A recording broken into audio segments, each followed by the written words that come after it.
Beleza. Então vamos lá. Avaliação então do coração direito, análise do guideline.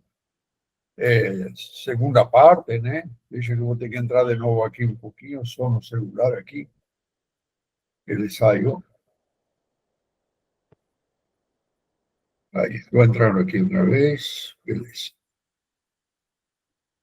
Ok, muito bem. Então, vamos ver a avaliação hemodinâmica, ou seja, a determinação das pressões das câmaras direitas, né? Vamos avaliar a função diastólica do ventrículo direito, que não é muito comum do ponto de vista do ecocardiografista fazer, né? Ele não é tão frequente esse tipo de análise de função diastólica, mas que passa a ser importante.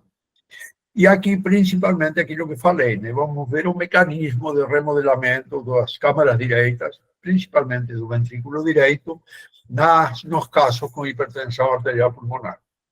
Vamos ver os tipos de hipertensão arterial pulmonar e como fazer o diagnóstico ecocardiográfico de diferentes tipos.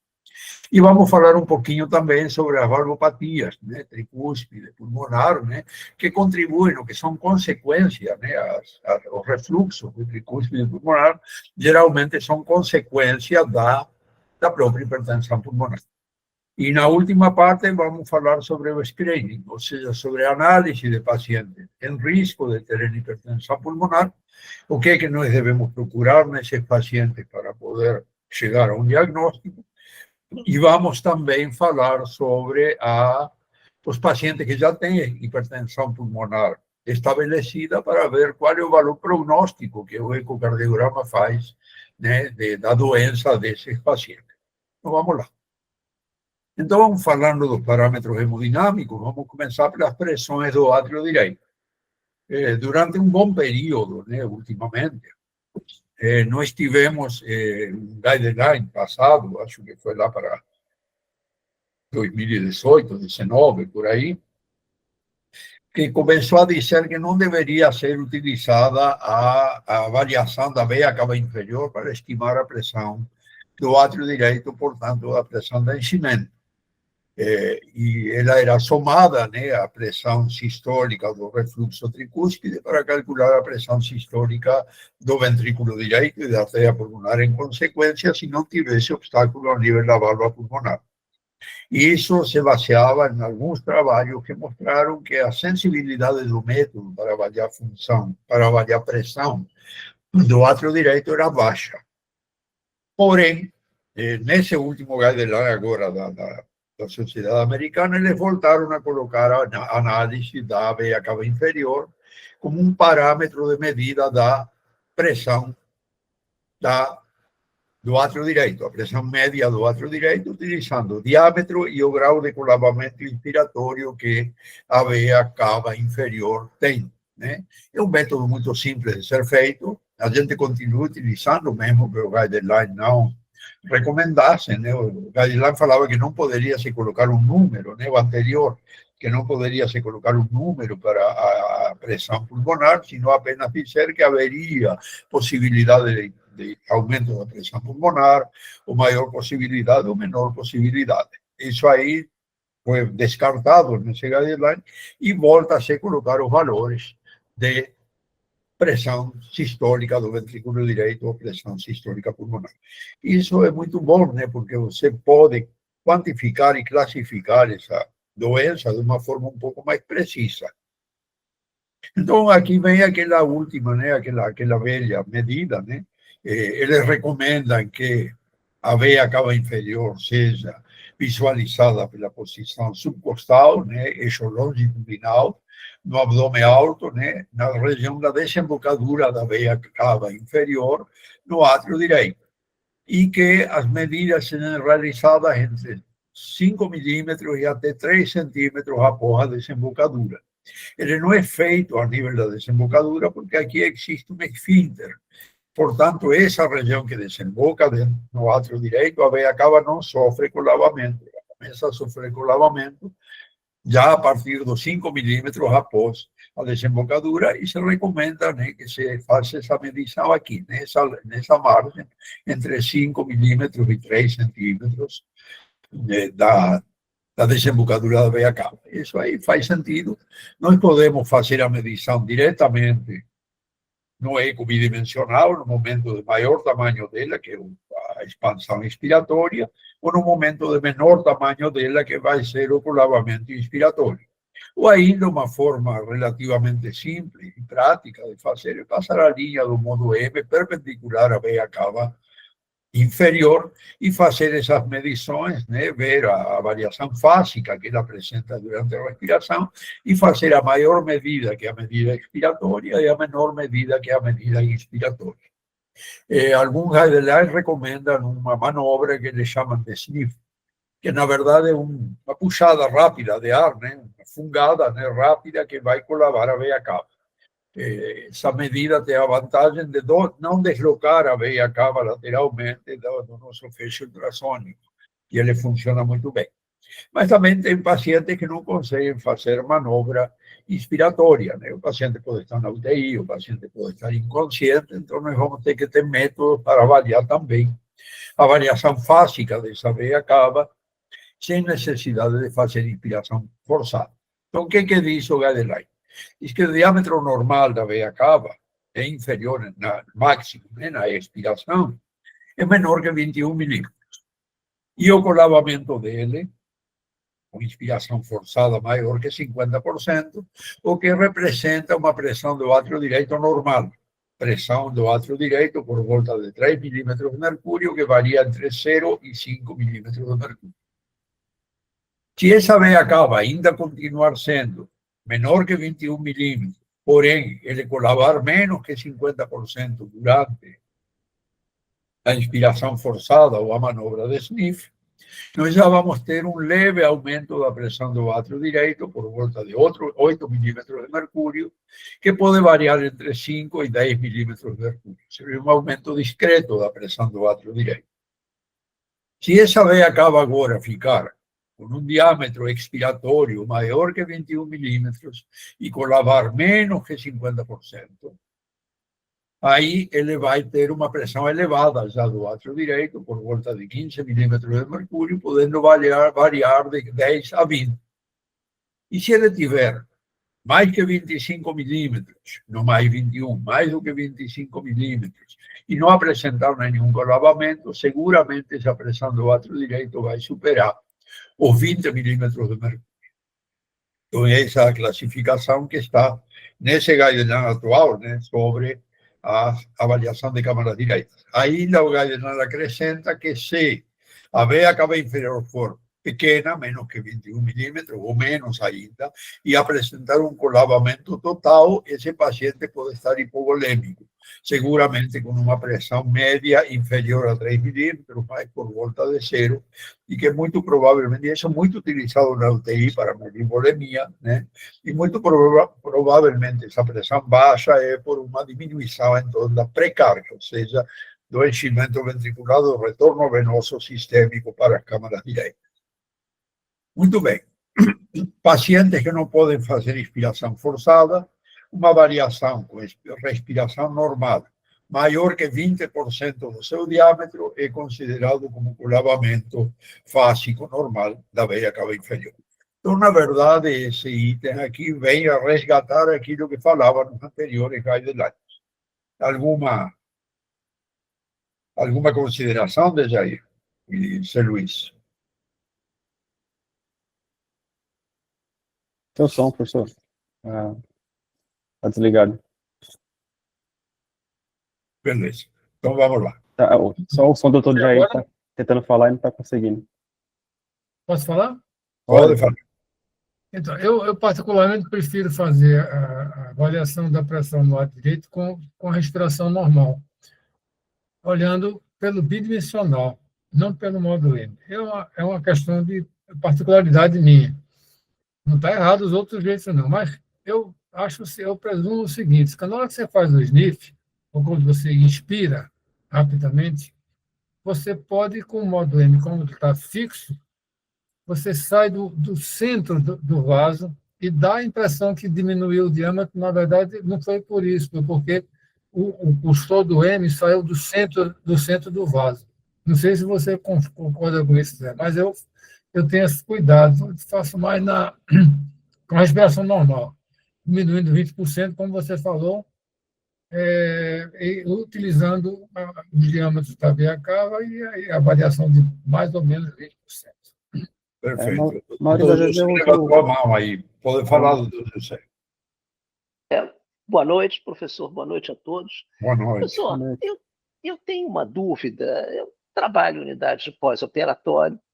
A gente utiliza bastante a cava, utilizo bastante o Vexus. Seria no paciente em prótese ventilatória, por causa do aumento da pressão positiva. Hoje mesmo, recebi um paciente pós-operatório de cirurgia cardíaca, tinha uma veia cava de diâmetro em torno de 2,1 por 1,5.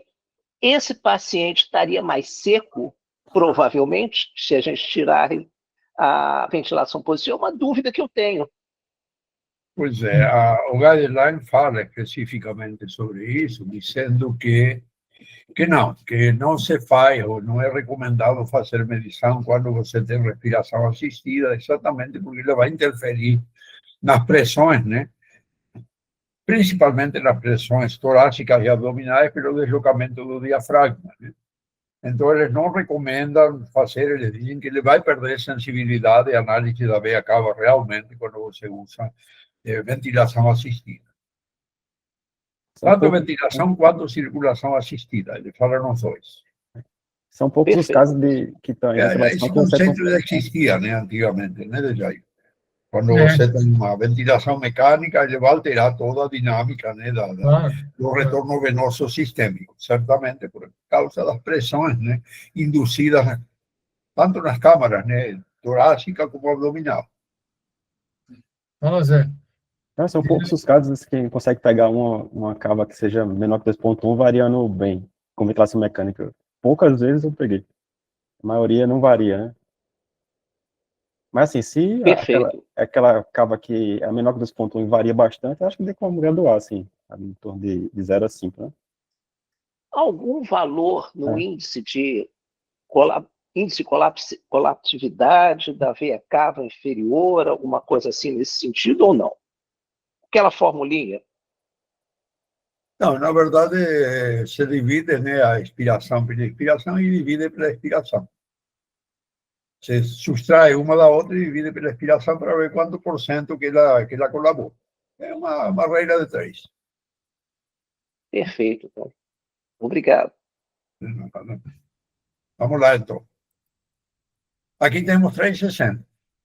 Do lado esquerdo, nós temos um colavamento, uma veia cava fininha, né, de 13 milímetros respiratório, e que ela colava até 5 milímetros na inspiração. Esse é um paciente hipovolémico. Esse é um paciente que está na UTI, né, seco, né, ele está com restrição hídrica e ele passa a apresentar esse tipo de veia cava. Esse é o primeiro caso, né, o caso extremo no qual a veia cava inferior a 21, né, e colavamento total, ou às vezes ela fica totalmente colavada mesmo, sem aumento expiratório, né? No meio aqui nós temos um indivíduo normal. Aqui ele fez aquela manobra de sniff. Vejam que ele não sai do eixo da veia cava e ele mostra esse colavamento. Uma veia cava de 1,6 na expiração, que cai para 0,5 na inspiração, também mais do que 50% de colavamento inspiratório. Não fiz a conta aqui, na verdade. Eu faço essa conta de cabeça, né? Se eu tiver que fazer algum trabalho científico, eu faço a conta e coloco. Mas em condições normais, eu olho como se comporta a veia cava e já imagino como que está essa pressão. E aqui do lado direito, um caso de um paciente com uma hipertensão pulmonar importante e uma grande pressão de enchimento, já com ingurgitação jugular, já tem todos os sinais de edema, hepatomegalia, né, fígado, 3 dedos abaixo do rebordo costal, edema de membros inferiores, etc., que apresenta um diâmetro expiratório de 35 milímetros e um diâmetro inspiratório de 29 milímetros, portanto, um colavamento muito pequeno dessa veia cava inferior, indicando grande aumento da pressão de enchimento ventricular direito. Claro que sozinho, né, a veia cava, ela pode estar aumentada, por exemplo, em atletas e em indivíduos jovens, Em gestantes também, a hipervolemia gravídica, ele pode também aumentar o diâmetro da veia cava. E tem que tomar cuidado, né, quando se avalia, né, tem que haver outras evidências de aumento da pressão do átrio direito e tem que haver correlação com a clínica, isso é fundamental. Agora, eles usam outro parâmetro, que é bem pouco usado, na verdade, na prática diária, que é a avaliação do fluxo das veias suprahepáticas, né? Nós sabemos que quando nós avaliamos o fluxo da veia cava, ele está perpendicular ao nosso ultrassom, portanto, ele não vai gerar um sinal Doppler, mas as veias suprahepáticas, elas estão alinhadas com a nossa linha Doppler. Então, nós podemos utilizar as veias suprahepáticas, né, no lugar da veia cava para medir o fluxo de retorno, né, venoso para dentro do átrio direito. E em condições normais, o fluxo do retorno venoso é trifásico, né? Ele tem uma chegada, né, maior de sangue durante a sístole ventricular, que é quando a válvula tricúspide fechada é puxada para a ponta do ventrículo direito por causa da contração ventricular direita, isso faz com que haja um aumento do diâmetro do átrio direito e ele funciona como uma sanfona, aspirando sangue pelas veias suprahepáticas. Então, ele vai ter um componente negativo, porque o fluxo está indo do fígado para dentro do átrio direito, está se afastando do transdutor, um grande componente sistólico, ou onda X, né? Se a gente lembra da fisiologia desse curso, chama de onda X. E um componente diastólico que corresponde à abertura da válvula tricúspide, do baixamento do átrio direito para o interior do ventrículo direito, que também vai fazer com que haja uma substituição do átrio, do sangue que estava no átrio para dentro do ventrículo direito, o componente diastólico, o componente Y. Em condições normais, a onda sistólica é maior que a onda diastólica. Na pior das hipóteses, chega a ser 1:1. Isso é normal. Ele tem uma terceira onda, que é a onda de contração atrial, que é uma onda reversa, que aparece aqui, onda A, que aparece aqui, no caso não aparece, mas ela deveria estar nessa localização, aqui nós vemos também, ela não está nessa localização, certo? Então, isso é o normal. À medida que aumenta a pressão do átrio direito, a pressão de enchimento ventricular, essa relação entre a sístole e a diástole começa a se alterar. O componente diastólico começa a ficar maior que o componente sistólico. Porque agora, né, o sangue, né, o ventrículo já não consegue ter esse movimento, né, do plano do anel tricúspide tão grande como ele tinha em condições normais. E o componente diastólico geralmente se associa também com o aumento do refluxo tricúspide, com o aparecimento do refluxo tricúspide, começa a haver uma maior predominância do componente diastólico. Isso é o que a gente chama de aumento intermediário da pressão do átrio direito, que corresponde àquele valor que vai de 8 a 10 milímetros de mercúrio, aproximadamente. Quando essa pressão do átrio direito se eleva ainda mais, agora sim, o componente diastólico vai ser nitidamente maior que o componente sistólico. Então, eles conseguem fazer aqui uma chamada fração de enchimento do átrio direito, analisando o fluxo da veia hepática, no qual a velocidade sistólica dividido a velocidade sistólica mais a diastólica me determina um índice, né? Vezes 100, claro, me determina uma porcentagem. E se essa porcentagem, se esse componente, né, sistólico for menor que 55% do total, já indica elevação da pressão do átrio direito. Então, uma velocidade, e nós podemos fazer um cálculo simples, uma velocidade sistólica dividida pela diastólica apenas, sem fazer aquela conta, menor que 1, também indica aumento da pressão do átrio direito. Isso que está no guideline. Eu, honestamente, nunca testei essa hipótese, né? Esse aí é um dado relativamente recente, tá? Que apareceu agora no guideline. Aparecia assim antigamente, esporadicamente, em alguns trabalhos, mas agora eles estão colocando no guideline como um parâmetro bastante interessante para a avaliação da pressão de enchimento, um parâmetro a mais, né? O lavamento da veia cava associado com o fluxo pela veia suprahepática. O que acham aí os comentadores? Pode falar, Zé. Eu achei, é um item para mim novo da diretriz. Eu um pouco conheci isso aí, então um pouco pus na prática, mas eu acho que pode ser útil nos pacientes justamente de ventilação mecânica. A gente vai ver aí, talvez, acho que vai mostrar no fluxograma da versão diastólica e tal, da pressão do lado direito, e acho que vai ser importante esse parâmetro. Eu também nunca usei esse.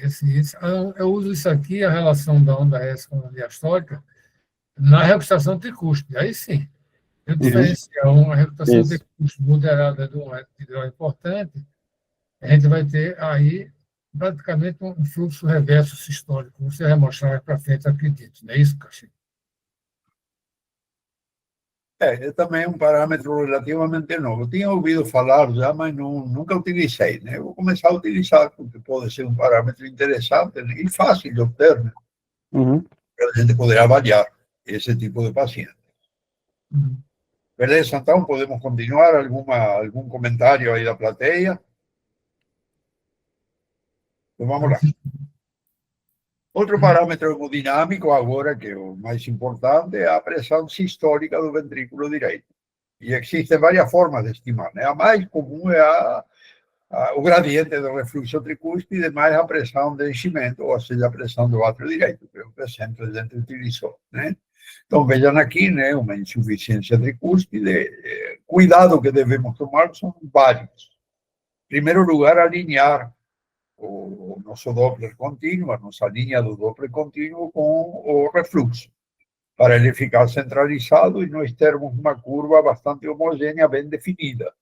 Porque aqui que é o maior erro da medida, né? Se a curva não ficar bem definida, fica difícil essa medida, de poder acreditar nessa medida.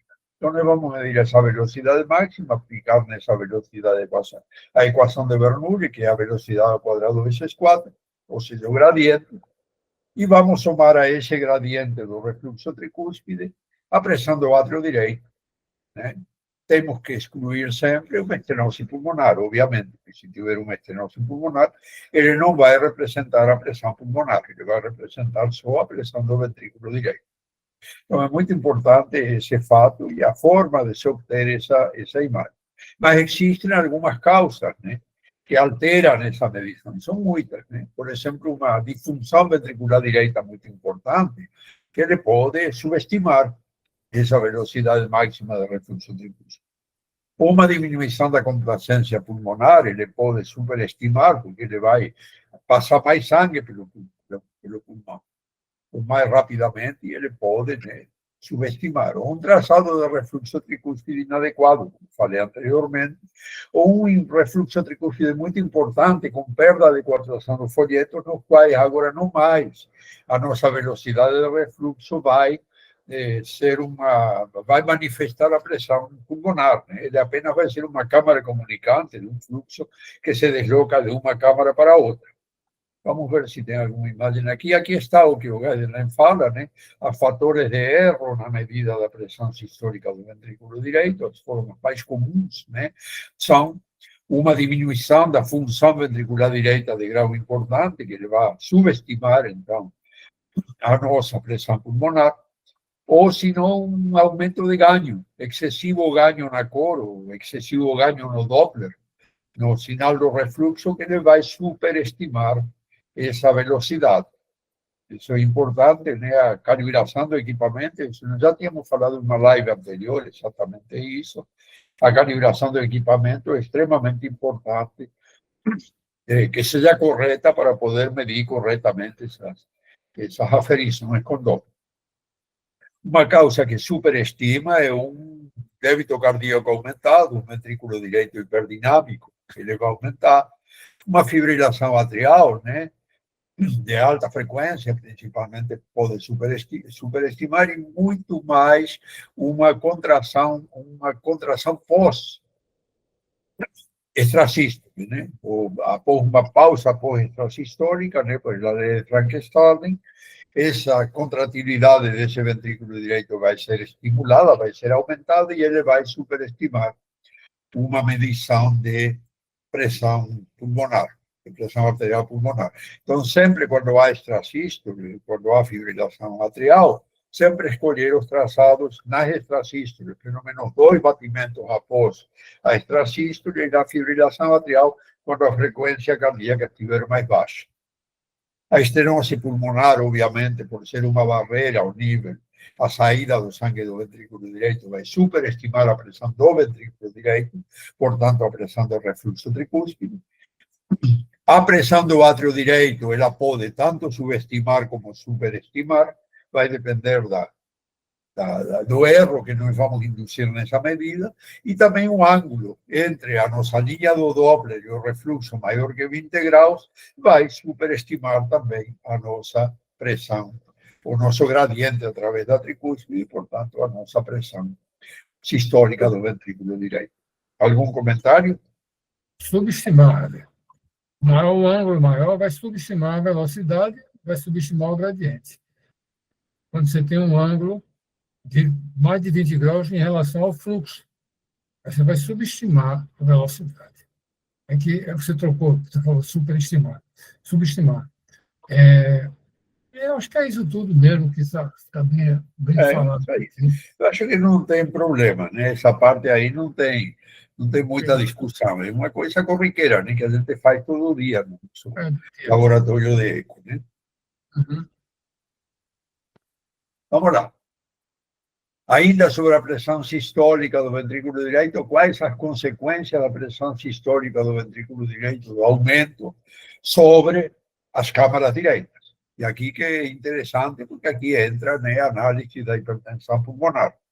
Uma velocidade de refluxo tricúspide, segundo o guideline, maior que 2,9. Lembra que o guideline de valvopatia fala em 2,8, eles já falam em 2,9.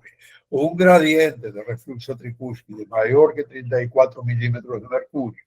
Ou ainda, como eles dizem, para alinhar com o guideline anterior, uma velocidade de refluxo tricúspide maior que 2,8, com um gradiente maior que 31 milímetros de mercúrio, junto com outras evidências de aumento da pressão pulmonar, como, por exemplo, são a dilatação basal do ventrículo direito, com uma relação entre o diâmetro basal do ventrículo direito e o diâmetro basal do ventrículo esquerdo maior que 1, um índice de excentricidade do ventrículo esquerdo maior que 1,1, ou seja, um achatamento, um septo interventricular para a esquerda, por causa do crescimento do ventrículo direito, um colapso mesosistólico do fluxo pulmonar ou da via de saída do ventrículo direito, também indicativo do aumento da pressão pulmonar, uma velocidade diastólica, nós vamos ver depois, do refluxo pulmonar maior que 2,2 metros por segundo,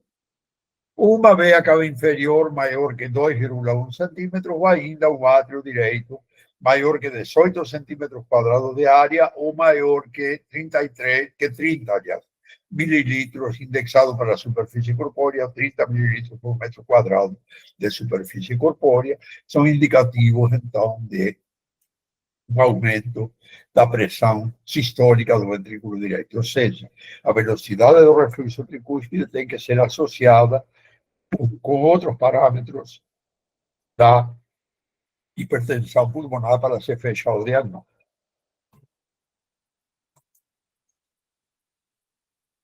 Então, entre os parâmetros hemodinâmicos ainda, está passando, né, o slide correto, né? Pressão diastólica pulmonar? Sim. Tá passando. Tá, ok. Não, porque aqui na minha outra tela auxiliar não está passando. Pressão diastólica pulmonar é outro parâmetro importante que nos permite avaliar também como que está a resposta, né, adaptativa desse ventrículo direito ao aumento da pressão pulmonar. A pressão diastólica pulmonar ela pode ser estimada quando tem refluxo pulmonar, medindo a velocidade aqui no final da diástole. Essa velocidade aqui, né, elevando ao quadrado, multiplicando por 4, ou seja, o gradiente no final da diástole, que no caso, nesse nosso caso aqui, é 20 milímetros de mercúrio. Esse gradiente mais a pressão média do átrio direito. Ou seja, se ele tem esse valor aqui, essa pressão diastólica da artéria pulmonar, não é sistólica. Diastólica pulmonar, então, maior do que maior do que 2,2 metros por segundo, né? Aqui está 2,24, um gradiente maior que 20. Tá? Essa é uma forma de medir. Outra forma de medir é utilizar, né, essa conta que está aqui. Eu não gosto muito dessa conta, é meio complicada, já conhecia ela. A pressão média da artéria pulmonar é 1/3, ou seja, 1 sobre 3 vezes a pressão sistólica pulmonar medida pelo refluxo tricúspide, mais 2 sobre 3 multiplicado pela pressão diastólica da artéria pulmonar. Isso é para o cálculo da pressão média da artéria pulmonar. Eu acho que existem formas mais simples de fazer essas medidas, e eu acho que elas estão aqui, utilizando o tempo de aceleração pulmonar, né? Essa medida da pressão média da artéria pulmonar, utilizando essas duas fórmulas, tem duas aqui, utilizando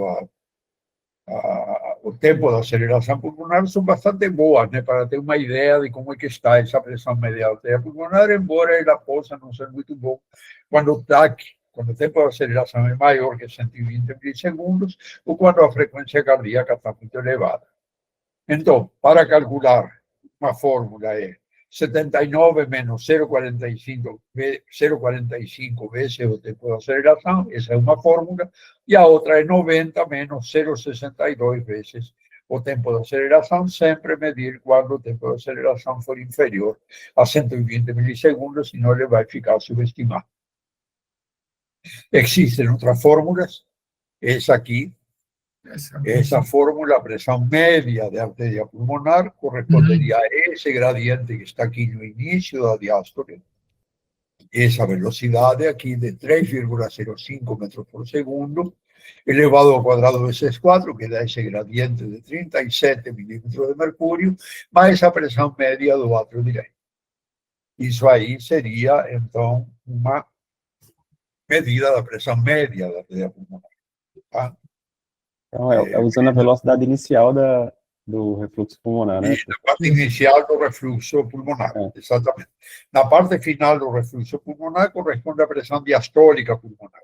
E na parte inicial se corresponderia com a pressão média pulmonar. Ou seja, seria a pressão que ocorre no momento que fecha a válvula pulmonar. Certo? Então, eu prefiro essa última fórmula, realmente, do que a primeira. Justamente porque muitas vezes a gente não consegue PSAP, mas a pressão média é um parâmetro que vai auxiliar a gente a graduar se tem HP ou não. Mas veja que o diagnóstico de hipertensão pulmonar é feito pela pressão média, né? Acima Exatamente, eu acho que aqui é importante. Mercúrio, por isso que seria importante você ter esse parâmetro. Aqui eu vejo a utilidade dessa forma da pressão média, que é o parâmetro da hipertensão pulmonar de 20 milímetros de mercúrio, pressão média acima de 20, né? Que é utilizado pela sociedade, é quando exatamente você tem duas condições. Ou quando você tem disfunção do ventrículo direito, que você vai subestimar a pressão na artéria pulmonar por causa da disfunção sistólica do VD, e tu vai diminuir a velocidade do refluxo tricúspide, então aquela formulazinha vai subestimar o copo feito dessa maneira, utilizando o refluxo tricúspide, ou quando você tem um insuficiência tricúspide muito grande, um orifício muito grande, vai diminuir também a velocidade do refluxo e vai subestimar a pressão. Então, é melhor, nesses casos, você utilizar, e eu utilizo essa forma aqui da pressão média, aplicando a forma de Bernoulli na velocidade inicial, a ciência diastólica, né? Da velocidade diastólica inicial, aplicando a forma de Bernoulli e aí, somando a isso a pressão estimada no lado direito. É isso que eu faço no dia a dia. É exatamente isso. É exatamente por isso que eles colocam essas formas. Tem outra aqui, né, também, que eles usam a integral da velocidade do refluxo tricúspide mais a pressão do átrio direito. Essa também é nova, essa não conhecia realmente, apareceu agora nesse guideline. Eles dizem que também funciona, né? E exatamente nesses casos, né, que você tem disfunção do ventrículo direito, tem insuficiência, enfim, todos aqueles casos nos quais a medição, né, direta das pressões é mais difícil, tá? Então essas são as fórmulas propostas aí pelo guideline. Achei interessante, eu sempre usava essa aqui. Na verdade, eu gosto muito dessas duas aqui, essa primeira aqui. 79 menos 0,45 vezes TAC ou essa aqui. Na verdade, eu uso mais essa. 90 menos 0,62 vezes TAC. Eu acho que na incerteza, né, todas elas têm um certo grau de variabilidade e incerteza, qualquer uma delas vai te dar uma ideia de como que está essa pressão média pulmonar. Não acham? Acho. Sim. Vamos lá. Tem outra aqui. Pressão média da artéria pulmonar é a pressão sistólica da artéria pulmonar vezes 0,61 mais 2 milímetros de mercúrio. É outra fórmula que aparece no guideline. Isso ele dá várias possibilidades, né, para o cálculo dessa pressão média. E, como falei, né, é importante porque eles consideram hipertensão pulmonar utilizando a pressão média, não a pressão sistólica. Podemos continuar? Vamos em frente. Aqui vem um item extremamente importante, que a gente já vem falando há muito tempo, né? Que é a resistência vascular pulmonar. Quem faz cardiopatia congênita sabe muito bem, né, da importância do cálculo da resistência vascular pulmonar em pacientes com shunt, né? E aumento da pressão pulmonar. Shunts que originariamente são de esquerda para a direita, mas que a pressão pulmonar começa a diminuir esse shunt gradativamente pelo aumento de pressão de câmaras direitas, devido a uma hiperresistência pulmonar, né, que pode se tornar fixa, que vai ser chamada de síndrome de Eisenmenger. Não adianta você fechar uma comunicação interatrial ou interventricular, que é o mais frequente, é intraventricular, num paciente com síndrome de Eisenmenger, porque você vai matar o paciente. Ou seja, você vai fechar a válvula de escape, o orifício de escape que ele tem para sair o sangue da câmara direita para a câmara esquerda, e o pulmão não vai suportar, né? Ele não vai ter a complacência suficiente, a capacidade suficiente de escoar esse sangue, a pressão elevada gerada pelas câmaras direitas. E esse paciente vai ter uma congestão pulmonar muito importante e vai terminar falecendo. Infelizmente, já tive paciente que teve esse problema, né? Termina falecendo em insuficiência cardíaca direita refratária.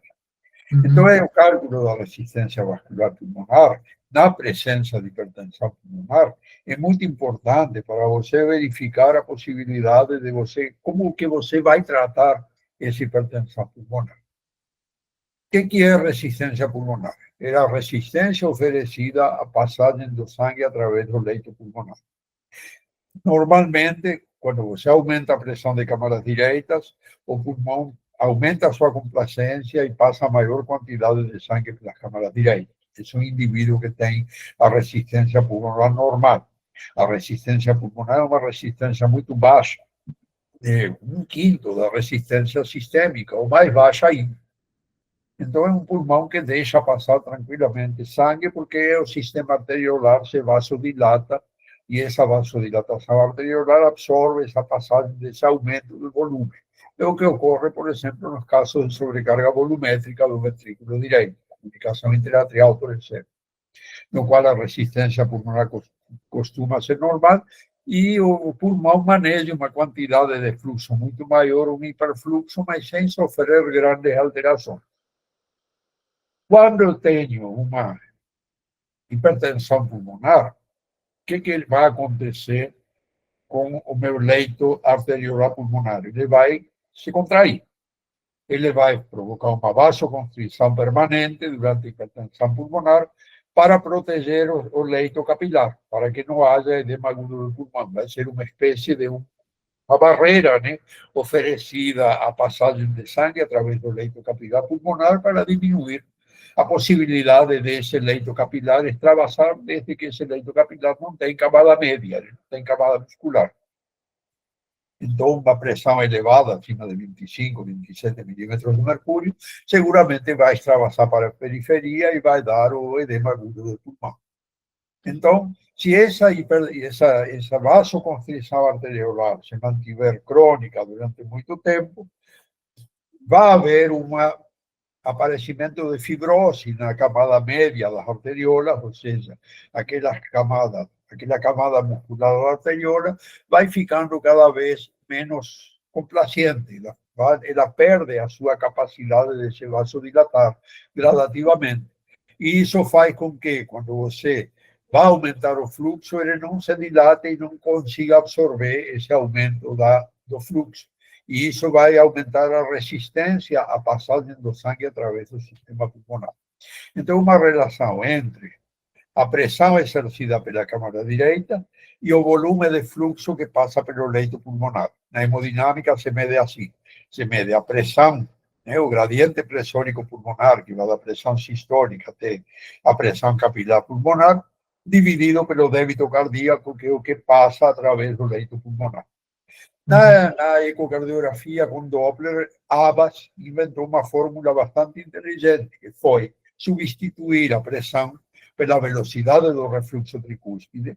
Quanto maior a pressão do ventrículo direito, maior vai ser a velocidade do refluxo tricúspide, esse componente aqui, e ele utilizou como uma medida da passagem de sangue, do volume de sangue que passa através do pulmão, a integrar a velocidade medida na via de saída do ventrículo direito, correspondente, então, ao fluxo que passa através do pulmão. Lembra que a integral me representa o caminho que faz uma hemácia, quanta distância recorre uma hemácia num ciclo cardíaco através de um sistema, que pode ser um vaso, pode ser uma válvula, pode ser uma arteriola.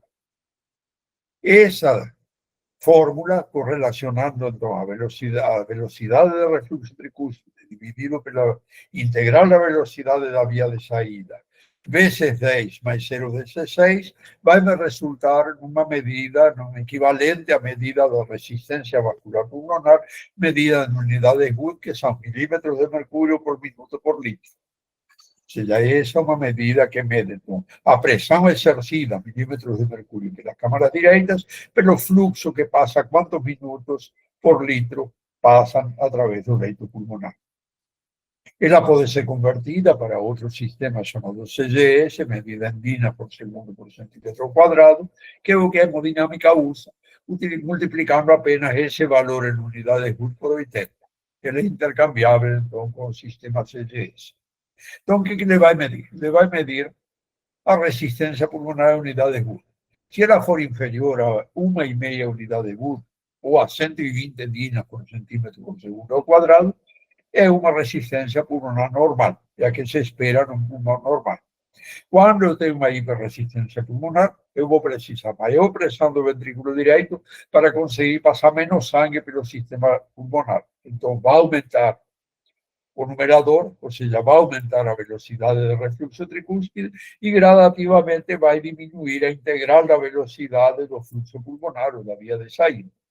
E isso vai indicar, então, a presença de um aumento da resistência pulmonar, que é gradativo. Então, ele serve para identificar o tipo de hipertensão arterial pulmonar, pré-capilar e pós-capilar. Vamos ver como que a resistência pulmonar, claro, vai estar aumentada em todos. Nós vamos associar esse cálculo com outros parâmetros para identificar o tipo pré-capilar e pós-capilar. E quando ela acima de 8 unidades Wood, já não deve ser aplicada, porque ela não mais passa a ser sensível para medir essa resistência vascular pulmonar. Vejam que uma resistência vascular pulmonar acima de 6 unidades Wood já se considera praticamente uma síndrome de Eisenmenger. Então, vamos ver aqui o nosso paciente aqui com hipertensão pulmonar, como é que está a resistência vascular pulmonar dele. Ele tem uma velocidade de refluxo tricúspide aqui de 3,11 metros por segundo, e ele tem uma integral da velocidade aqui da via de saída do ventrículo, que está aqui, deixa eu ver, 14,4 centímetros. Lembra que integral é uma medida linear, né? Então, vamos lá, nossa conta está aqui. Resistência vascular pulmonar desse paciente com hipertensão pulmonar que nós temos aqui está de 2,3 unidades Wood, ou seja, ele já tem um leve aumento da resistência pulmonar. Não é um aumento importante, mas já um aumento da resistência vascular pulmonar. Algum comentário? Só lembrando, o limite é 2, né? O limite o ideal é 1, mas o limite de corte é 2. Limite de corte 2. É interessante, mas... Acima de 2 se considera hiperresistência pulmonar. A gente aplica isso há muitos anos já.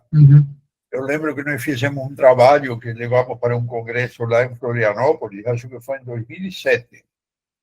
Inclusive ganhamos o prêmio do melhor tema livre, né? Mostrando, né, a resistência vascular pulmonar e o efeito da prova de oxigênio, que equivale à prova de óxido nítrico, que se usa na hemodinâmica, para baixar essa resistência pulmonar para o prognóstico de pacientes que iam ser operados, né, de shunts, de esquerda para a direita, com hipertensão pulmonar, adultos com cardiopatias congênitas. Então, ele funciona e funciona bem, né? Não é, claro, né? É uma medida, né, que está usando dois parâmetros que podem ter alguma variabilidade, mas que ele te dá uma ideia boa, né, de se esse paciente tem uma hiperresistência pulmonar aumentada ou não. Doutor José, Diga. o uso do sildenafila, ele vai atuar no pré ou no pós-capilar? Ele atua no pré-capilar. Tá. Ele Com seria, maior por exemplo, atividade no pré-capilar. no paciente com Eisenmenger, ele é apenas um paliativo. O sildenafil, sim, seria um paliativo. Não é o que se usa, não. Ele é muito mais aplicado na doença pulmonar obstrutiva crônica, na hipertensão pulmonar por fibrose pulmonar, na esquistossomose se usa também. Né? São todos parâmetros com hipertensão pré-capilar. Ele funciona melhor nesses casos, porque ele é um vasodilatador. Sim. Certo? Me lembrei, Castilho, agora de um simpósio que teve em Campinas. Não sei se você está lembrado, que veio uma colega dos Estados Unidos, não me lembro o nome dela, uma jovem senhora, e ela utilizava o modo M colorido no fluxo, onde tem a passagem do fluxo da esquerda para a direita, da direita para a esquerda, fica azul ou vermelho, dependendo da direção do fluxo. E aí baixa a velocidade, quando ela fazia oxigênio, né, dar oxigênio para o paciente, aí havia uma inversão, uma modificação do fluxo colorido do azul para o vermelho e vermelho para o azul. Interessante eu isso. lembro disso aí. Medida, apenas uma coisa qualitativa, né? Na verdade, você usar integral da velocidade que passa através da CIA sem ver. Isso. Para identificar aqueles pacientes que tinham a possibilidade eventual de uma cirurgia. No nosso caso, a gente fazia oxigênio durante 5 minutos puro, máscara fechada, né? 5 litros por minuto. Tinha até uma receita de bolo para fazer isso. O problema do oxigênio, na verdade, é que o oxigênio é um vasodilatador geral, né? Universal. Ele não apenas é um vasodilatador específico do leito pulmonar, né? A que se usa na hemodinâmica, que é o óxido nítrico, um dilatador específico do leito pulmonar.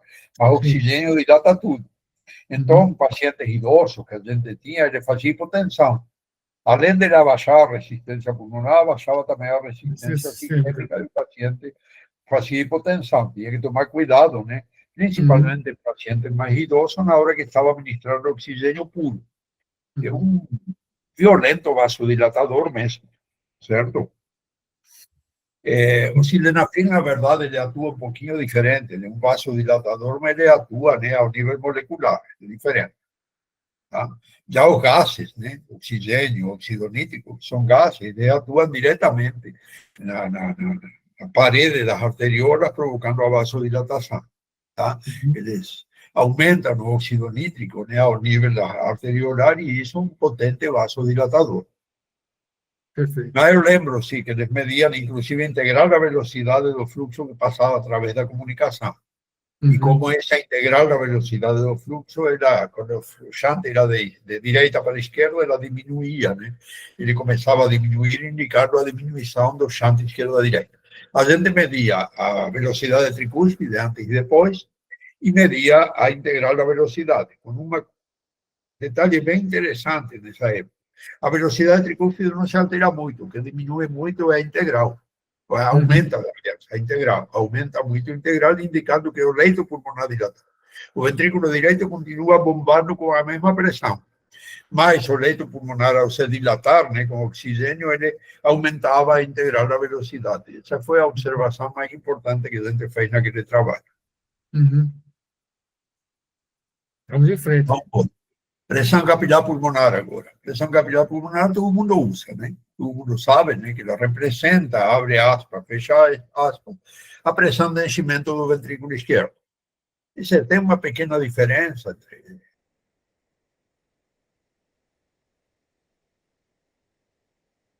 Travou. Caiu, travou, hein? Castilho travou. Lucas, veja aí que travou. Eu acho que foi a internet do Dr. Castilho.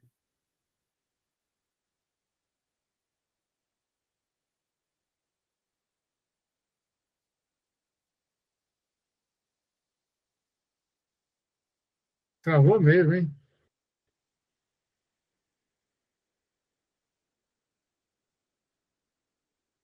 Você está sem internet, travou. Travou, hein? Voltou, Voltou. agora voltou. Tá, voltou agora? Voltou. Ficamos aonde? Estava começando a avaliar a pressão capilar pulmonar.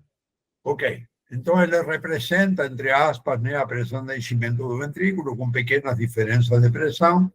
A fórmula que se usa, a fórmula de Naguea, que é a clássica, né? Relação edinha vezes 1,24 mais 1,9, né? Ou ainda, né, pode ser também o gradiente de refluxo tricúspide, certo? Pelo débito sistólico do ventrículo direito, ou seja, calcular o débito, né, a área da via de saída vezes a integral da via de saída, e o valor normal varia de 12, menos que 12, 15 milímetros de mercúrio, tá? Uhum. Vejam que tem outras fórmulas que não estão no guideline que a gente usa, né, de Jair. Nós usamos muito essas fórmulas de Henry e da Bestani aqui, para o cálculo também da pressão capilar pulmonar. Usamos também para o cálculo da pressão sistólica pulmonar e da pressão capilar pulmonar, né? São essas duas fórmulas que estão aqui em contato. Mas que ela pode ser influenciada por todos esses fatores que estão aqui. Fibrilação atrial, refluxo mitral, miopatia, ou seja, alterações intrínsecas do átrio, estenose mitral, estenose de veias pulmonares, doença veno-occlusiva pulmonar e tromboembolismo pulmonar crônico. Ou seja, tem que tomar cuidado na hora que se mede a pressão pulmonar, porque ele pode ter alguns fatores então, de erro bastante importantes aí. Tá?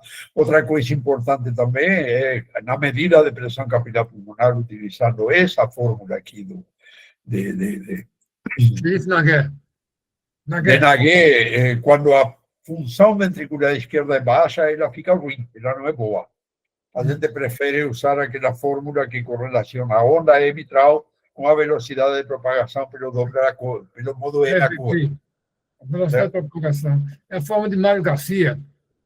É isso. Só que no guideline nem consta essa fórmula. Curiosamente, os dois, tanto o Mário Garcia como o xerife Nagué, que é quem fala mais sobre destruição diastólica, é o xerife Nagué, mas publica muito, né?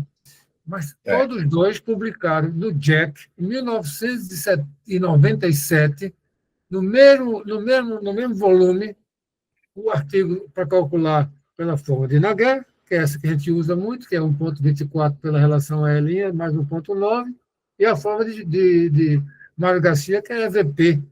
A relação EVP vezes 5,7 mais 4,4. É isso, mais ou menos isso.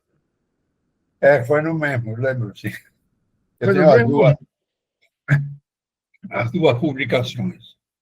A gente usa indistintamente, com a fração de ejeção do ventrículo esquerdo menor que 40, a gente usa a fórmula de Garcia, quando ele é normal, usa a fórmula de Nagué. Isso é bem característico mesmo.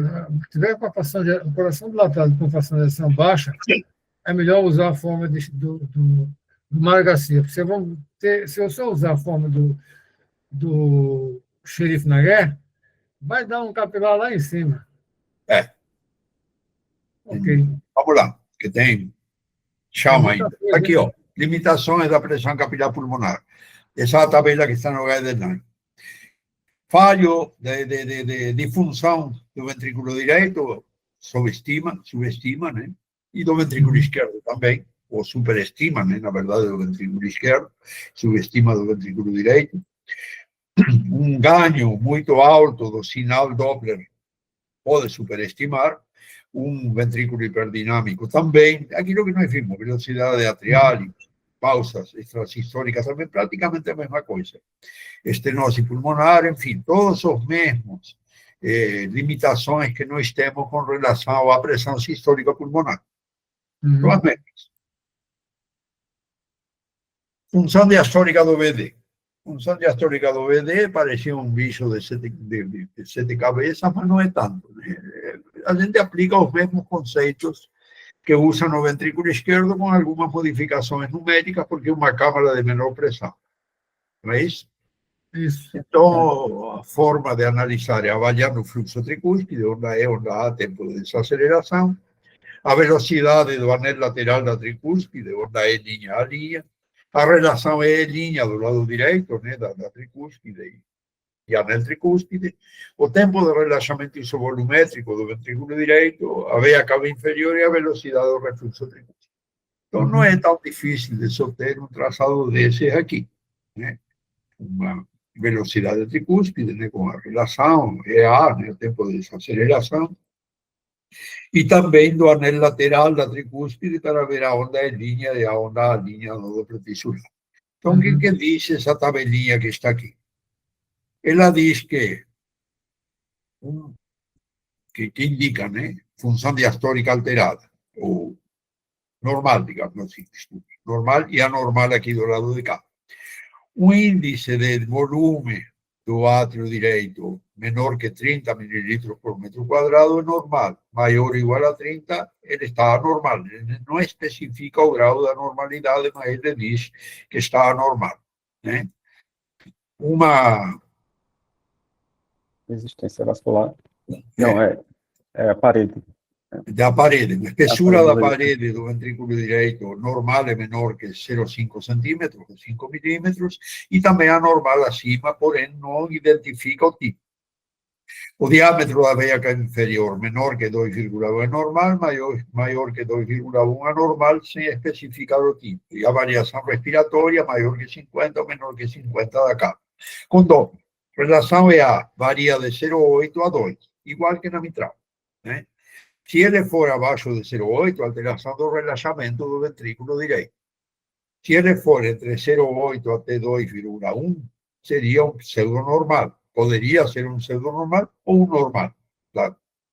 E se ele for maior que 2,1, essa relação, onda E duas vezes maior que a onda A, seria um ventrículo direito com função diastólica restritiva. Mais ou menos se aplica a mesma lógica que na mitral, né, que na câmara esquerda.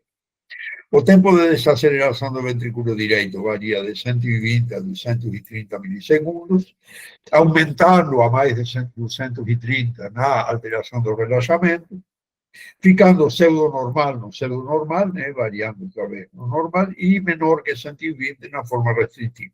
Tá? Um pouquinho diferente do esquerdo, né, que no esquerdo varia entre 160 e 240, e seria restritivo abaixo de 160, que seria abaixo de 120. Só para lembrar as semelhanças. Uma relação sístole-diástole da veia hepática, da veia suprahepática, maior do que 1 é normal, continua maior do que 1 na alteração do relaxamento e passa a ser menor do que 1 no pseudonormal e no restritivo.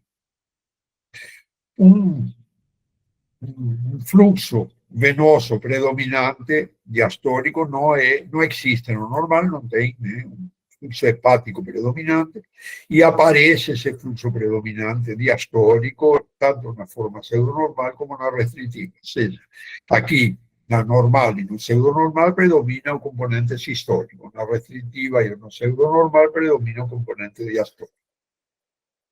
Com relação ao Doppler tisular, a relação é a linha, varia de 0,5 a 1,8 e está normal. Caiu de novo? Não, tá bom. Tá bom, Tá tá bom, bom. Agora, Tá bom. dá para seguir? Dá. Ok.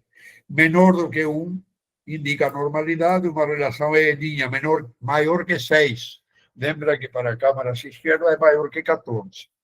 Aqui é maior que 6, relação é tricúspide, é linha do anel tricúspide lateral, maior que 6, e um TRIV maior que 73 milissegundos também é normal, o normal seria abaixo de 73. Uhum. Isso que fala o guideline com relação à função diastólica, né? Meio espartano, né? Essa descrição, né? Mas seria interessante, né? Em algumas ocasiões, avaliar essa função diastólica do ventrículo direito. Uhum. O que acham aí? É uma coisa que eu disse a outra vez, há muitos anos atrás me pediram para avaliar a função diastólica do VD. Há muitos anos, bota aí, acho que foi em Minas Gerais, há mais de 15 anos atrás, ou mais. E Na verdade, não é um acho que método. depois ninguém mais avaliou, que o VD ficou. Você lembra que foi aquela, até nos congressos, o ventrículo direito, aquela câmara esquecida, está lembrado? Teve uma época que foi muito, muito falado nos congressos. O fato é que existe disfunção diastólica no VD também, claro. Isso a gente tem que se acostumar a fazer, né? A utilidade ela vai ser mais para o prognóstico no HP, né? Parece. Eu acho que sim, né? É uma medida que não é feita de rotina, né? Aparece aí no guideline anterior não tinha isso, né? Mas apareceu agora nesse guideline, a gente vai tentar acompanhar, né? Eu acho que faz sentido você avaliar a função diastólica do ventrículo direito quando você tem uma hipertensão pulmonar que não é muito importante. É muito importante, vai seguramente alterar tudo, né?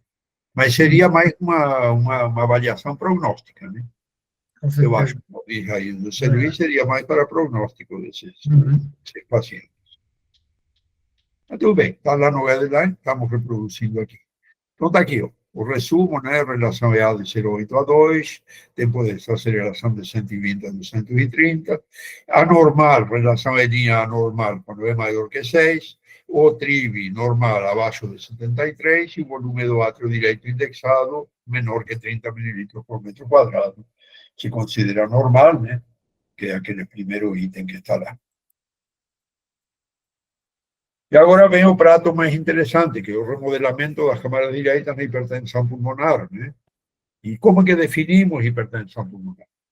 A verdade, eu vou passar para o próximo, depois eu volto aqui. Hipertensão pulmonar está aqui, isso aqui que foi uma das últimas classificações de hipertensão pulmonar em 4 tipos, basicamente, né? E um tipo assim meio desconhecido, meio que encaixa como coringa lá. Então, nós temos a hipertensão arterial primária, né? Que seria, por exemplo, a hipertensão pulmonar idiopática ou hereditária, com todas as condições associadas, que é muito rara do ponto de vista de prevalência. Esse é o que chama de tipo 1. O tipo 2, que é o mais frequente de todos, o mais comum, é o associado a doenças do coração esquerdo, que são hipertensão pulmonar pós-capilar isolada, ou seja, por aumento da pressão de câmaras esquerdas, e a hipertensão pulmonar pré- e pós-capilar combinada. Um paciente que tem uma valvopatia mitral, por exemplo, associada a uma doença pulmonar obstrutiva crônica. Essas são as formas mais comuns de hipertensão pulmonar, que é o tipo 2. O tipo 3 é a hipertensão pulmonar associada com doenças estritamente pulmonares, que são as formas de hipertensão pulmonar não tão graves, menos severas, né? Fibrose pulmonar, e temos também as formas severas, são relativamente comuns, né? Que são as formas infiltrativas de pulmão, né? Fibrose, asbestose, todas aquelas condições, né, que provocam uma diminuição, o tabagismo pode levar também a isso. São condições que levam a uma alteração intrínseca do pulmão e ao aumento da pressão dentro do sistema do leito pulmonar. Esse é o tipo 3. Outro mais raro é esse aqui, a hipertensão associada com obstrução arterial. Aqui entra o nosso esquistossomose, né? A esquistossomose, os lobos dos esquistossomos, eles obstruem as arteriolas, eles impactam dentro das arteriolas e obstruem. Assim como, por exemplo, o tromboembolismo pulmonar crônico, que também vai provocar obstrução mecânica das arteriolas e aumento obstrutivo da pressão dessas artérias. Esse é o tipo chamado pré-capilar, certo? Ou seja, ele não altera as câmaras esquerdas, não altera o capilar pulmonar, ele ocorre antes do capilar. Mas é raro, não é comum. E existe um mecanismo não claro, né, o multifatorial de hipertensão pulmonar, que pode corresponder a doenças sistêmicas e hematológicas, que também é raro. Agora vamos voltar lá no slide anterior, aqui. Então, como que nós definimos cada tipo de hipertensão pulmonar? Por definição, hipertensão pulmonar é o aumento da pressão média pulmonar maior que 20 milímetros de mercúrio. Por isso que é importante o conhecimento da pressão média pulmonar. Essa é a definição universal de hipertensão pulmonar. Claro, podemos falar acima de 37 milímetros de mercúrio de pressão sistólica também seria uma hipertensão pulmonar. Mas o correto é falar em pressão pulmonar média. A hipertensão arterial pré-capilar, que é aquela forma obstrutiva, né? Aquela que aparece no tromboembolismo, que aparece na esquistossomose, que aparece inclusive na doença pulmonar crônica, é essa aqui. É a que tem uma pressão média pulmonar aumentada, porque tem hipertensão, todas elas vão ter, claro, né? Hipertensão pulmonar, pressão média maior que 20 milímetros de mercúrio, aumento da resistência vascular pulmonar, porque o leito pulmonar está restrito, né? Está obstruído, então aumento a mais de 2 unidades Wood da resistência vascular pulmonar, porém, o capilar pulmonar que fica depois ele é normal, ou seja, o capilar pulmonar está mais correspondendo às alterações do ventrículo esquerdo, né? Aumento da pressão do átrio, descimento do ventrículo direito. Então, o capilar pulmonar é normal, abaixo de 15, relação é linha menor que 14 para câmaras esquerdas.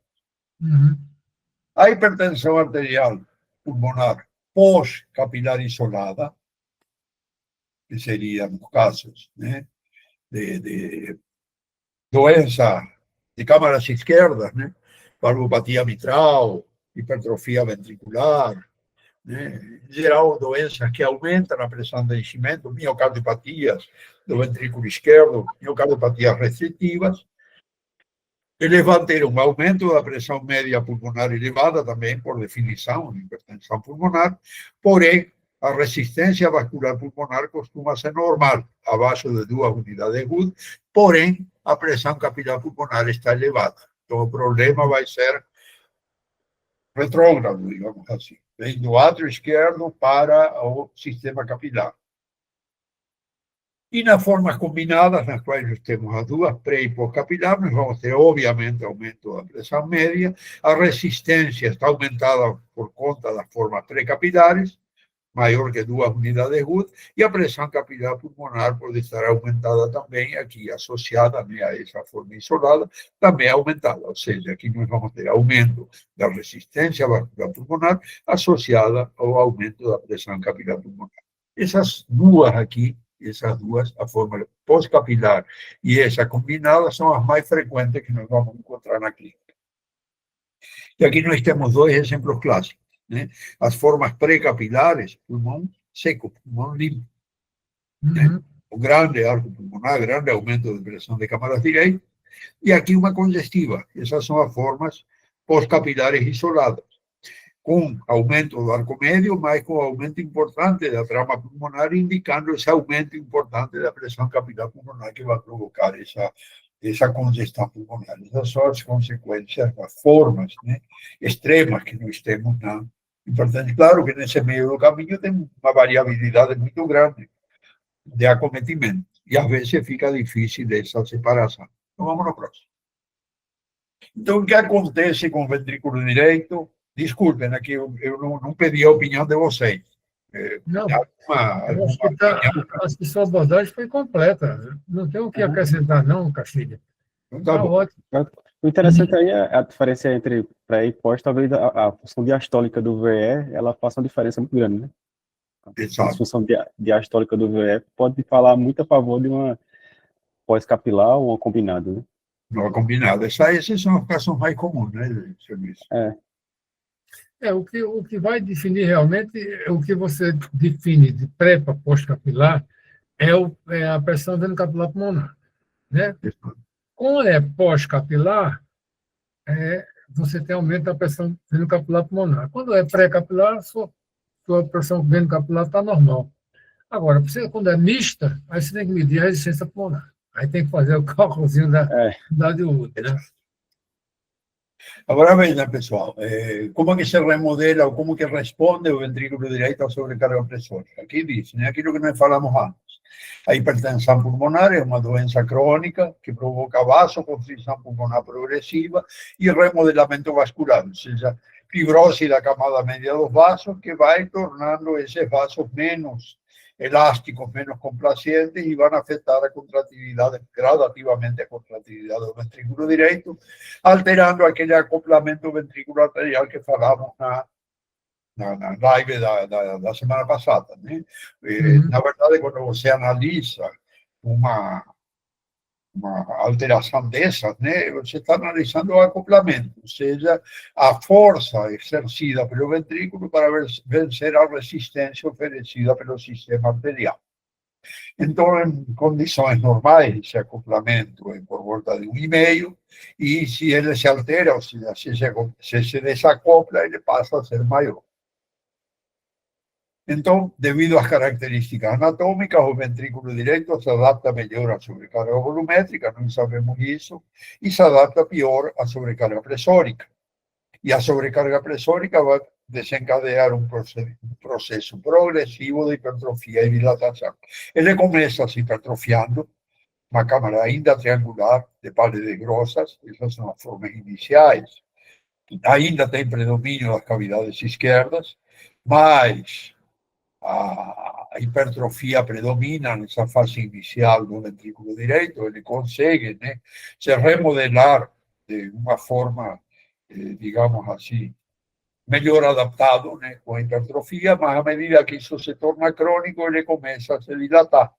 Então, começa a haver agora uma equalização entre o tamanho dos dois ventrículos, e esse ventrículo direito começa a se dilatar, aumentando principalmente o diâmetro médio aqui. Antes do que o diâmetro basal, se altera o diâmetro médio. E também a ponta vai ter uma torção para o lado esquerdo. Nós vamos ver depois no filme aí que eu vou mostrar para vocês.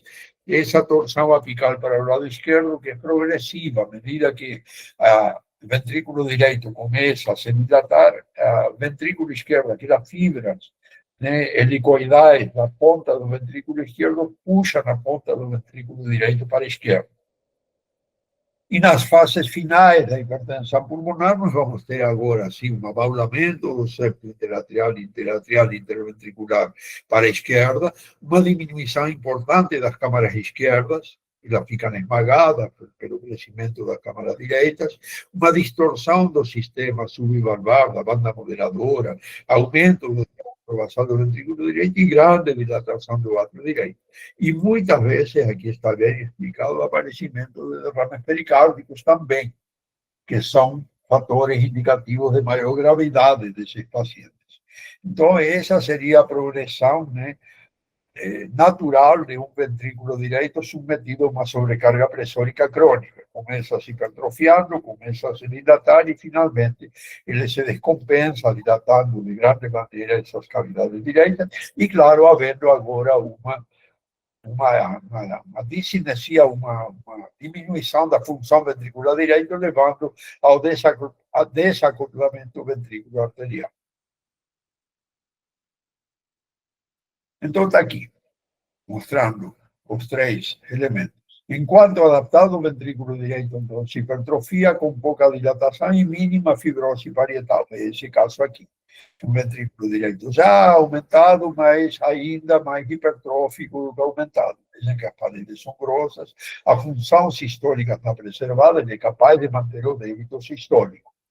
Quando essa capacidade de adaptação desse ventrículo é superada pelo aumento da pós-carga, ou seja, da pressão pulmonar, ele começa a se dilatar, começa a sofrer uma adaptação, principalmente na região média do ventrículo, como vemos aqui, tá? E aí começa a haver um desacoplamento ventricular arterial. O átrio direito aumenta e nas fases finais nós temos o deslocamento da ponta para a esquerda. Essa é chamada tração apical da ponta que se vê aqui, num caso já mais grave de hipertensão pulmonar, ventrículo sim hipertrófico, mas muito dilatado, e uma enorme dilatação do átrio direito com abaulamento do septo interatrial e presença de derrame pericárdico, que é outra consequência também dessa desadaptação ventricular. Então, esse estágio avançado leva a esse desacoplamento ventricular arterial, e o ventrículo começa a ter insuficiência congestiva direita e começa a haver uma desincronia interventricular, ou seja, aquela contração mais precoce das câmaras direitas com relação às câmaras esquerdas vai se perdendo gradativamente e isso vai afetar grandemente a passagem de sangue pelo pulmão. Então, essa seria mais ou menos a evolução natural e as consequências do remodelamento das câmaras direitas na hipertensão pulmonar. Algum comentário, pessoal? Não, eu acho que está perfeito. Não tem a explicação, está perfeita. Não tem o que comentar. Eu não tenho. Então, vamos lá. Luiz, lá? Não, é super interessante esse alinhamento. Que é interessante, né? Como que nós medimos essa má adaptação do ventrículo direito? Nós vamos avaliar o acoplamento do ventrículo arterial. Podemos utilizar a relação TAPSE com a pressão arterial pulmonar, nós já falamos na live passada sobre esse parâmetro aqui, né? Está aqui, ó, TAPSE. Esse é um grupo de controle de pacientes com hipertensão capilar pré-capilar por esquistossomose comparado com o grupo controle, e vemos que a relação TAPSE, pressão sistólica pulmonar, está muito diminuída na hipertensão pulmonar, 0,70 aqui no grupo normal, 0,25 no grupo controle, com uma significância alta estatística, né? Uma variação estatística muito grande. Essa relação, portanto, entretanto, né, ela pode ser influenciada por uma maior disfunção do ventrículo direito, que vai fazer com que o anel tricúspide se desloque menos, e ele pode falhar nas formas mais avançadas. Aí eles propõem a relação da pressão sistólica pulmonar com o estresse longitudinal da parede livre. Se o estresse longitudinal da parede livre dividido pela pressão sistólica pulmonar, né, determinada pelo refluxo tricúspide, por exemplo, parece ser mais sensível para detectar má adaptação da câmara. Valores inferiores a 0,19% por milímetro de mercúrio se correlacionam com maior mortalidade. Está aqui, ó. Esse é o nosso grupo aqui. Estresse lateral do ventrículo direito, longitudinal, dividido pela pressão sistólica pulmonar, que no grupo controle foi de 0,99, na hipertensão pré-capilar pulmonar está 0,29, também altamente significativo. Nós achamos também significativo a relação do estresse global do ventrículo direito com a pressão sistólica pulmonar, os dois se correlacionam bem, indicando-se, de certa maneira, né, somos representativos do acoplamento ventricular arterial, que deve ser estudado quando se analisa, né, disfunção ventricular direita. Né? Basicamente isso, o espessamento do ventrículo direito também é maior, né? Obviamente, nos pacientes com hipertensão pulmonar. Né? E nós usamos um parâmetro aqui também, que não aparece no guideline, que foi a onda S' do anel tricúspide pela pressão pulmonar, também deu uma variação significativa, também, do ponto de vista estatístico. Então, realmente, esses parâmetros podem ser usados, são fáceis de utilizar, não tem grandes mistérios, basta ter o estresse, né, do ventrículo direito e poder calcular a pressão sistólica pulmonar para ter uma ideia. Como esses pacientes, todos eles têm refluxo tricúspide, dá para fazer, né? A menos que esse refluxo tricúspide seja aqueles catastróficos, né? Dá para fazer essas medidas. Aqui, vejam aqui, eu fiz gráfico aqui, né? Naquele grupo de pacientes que a gente estudou que foram a óbito, 60 pacientes com hipertensão pulmonar, e achamos que a relação TAPSE, pressão sistólica pulmonar, ele estava maior nos pacientes que foram a óbito, assim como o lateral, o estresse lateral do ventrículo direito com a pressão pulmonar também estava maior. Na estatística, ele não deu uma diferença estatística muito significativa, provavelmente porque o número de pacientes era pequeno. Mas no gráfico dá para ver que ele se altera assim, essa relação. E vamos agora para a parte final, para ver aqui hipertensão pré-capilar versus pós-capilar, como que eles mudam nos 4 tipos de hipertensão pulmonar, certo?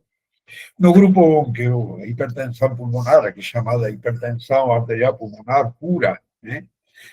As câmaras esquerdas são normais ou são pequenas, né? Porque o problema é do lado direito. A relação E linha mitral é normal, menor que 8, 8 menor que 14 também.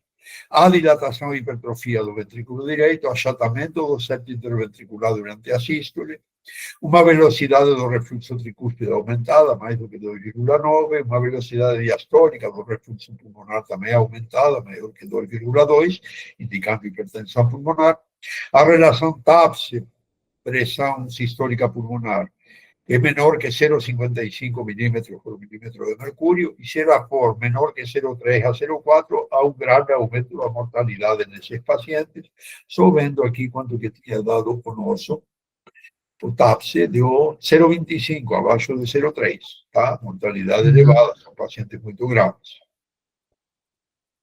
A dilatação do trombo pulmonar, porém menor que 25 milímetros, aliás, desculpe, maior que 25 milímetros, eu errei aqui, maior que 25 milímetros, dilatação da veia cava inferior com diminuição do colavamento, e em geral são pacientes jovens sem comorbidades. São aqueles pacientes com doença pulmonar pura. O grupo 2, que é o grupo que depende das câmaras esquerdas, é diferente.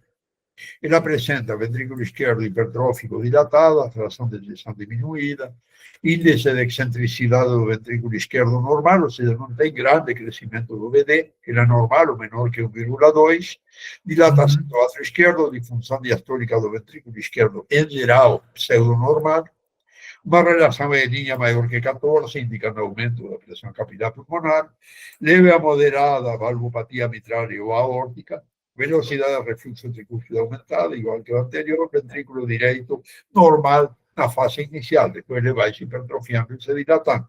E, em geral, são pacientes mais idosos, já com comorbidades. Esse é o mais frequente, o grupo mais frequente. O grupo 3, que é a doença pulmonar pura, esquistossomose, né, fibrose pulmonar, etc., tromboembolismo pulmonar crônico, aqui no esse é o 4. No grupo 3, pacientes, em geral, com janela acústica difícil pela interposição do pulmão. Aí você é obrigado a utilizar planos subcostais para análise. É aquele paciente que não dá para fazer porque ele é enfisемatoso. Devido aos fatores de risco, obesidade e tabagismo, há vários graus de doença do coração esquerdo associados. Disfunção diastólica do ventrículo, em geral, grau 1, ou seja, alteração do relaxamento. Relação é linha normal, exceto quando está associado ao grupo 2, como nós temos aqui, o pós-capilar. Em geral, ventrículo direito hipertrófico de tamanho normal, com velocidade de refluxo tricúspide aumentada maior que 2,9 metros por segundo, errei de novo no sinal, depois vou corrigir. Tá?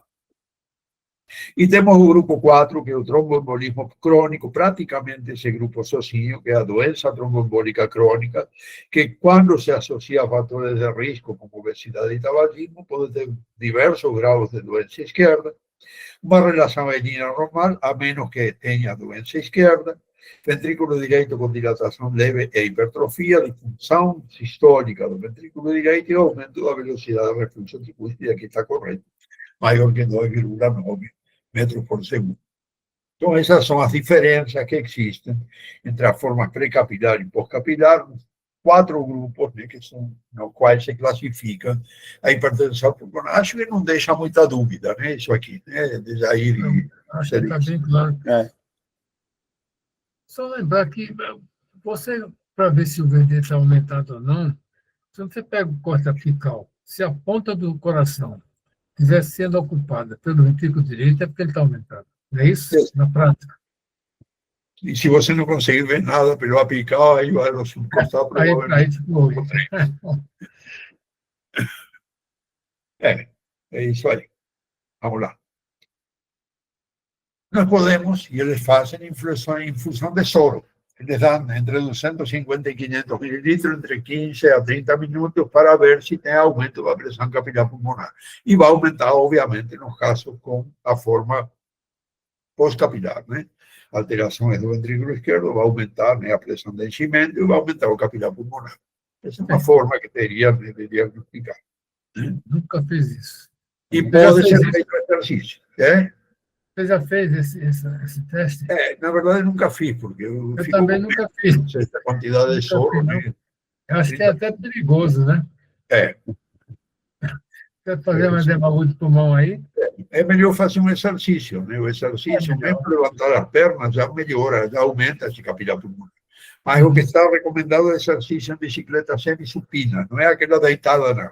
É aquela semi, né? Aquela que a gente usa para fazer estresse. Talvez na UTI seja Bicicleta da academia adaptada, né?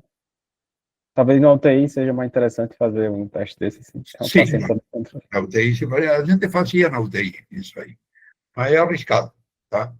É. O aumento da pressão pulmonar no exercício prediz uma má evolução da hipertensão pulmonar. Ou seja, quando aumentar a pressão pulmonar com o exercício, já tem uma má, pode ter má evolução. Na forma pré-capilar, aumenta a pressão pulmonar sem modificar a função do ventrículo esquerdo. E a diminuição dos parâmetros de reserva contrátil do ventrículo direito, ou seja, não aumenta a função de VD com exercício. O ventrículo direito já está com a função ou com a reserva exaurida. Essas são as formas pré-capilares que afetam mais as câmaras direitas.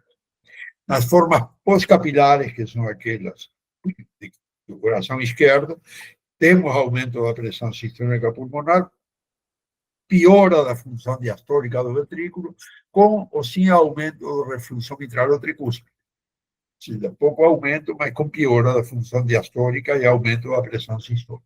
E o exercício útil para identificar pacientes em risco de hipertensão arterial, pulmonar. Por exemplo, paciente que você não fecha, se ele tem uma dispneia inexplicável. Aí pode fazer um exercício e pode haver um aumento da pressão sistólica do ventrículo direito, desmascarando, né, uma hipertensão pulmonar latente aí no paciente. Essas seriam as recomendações. E vamos lá aqui agora, rapidamente, isso aqui é muito rápido, todo mundo sabe, valvopatia tricúspide, né?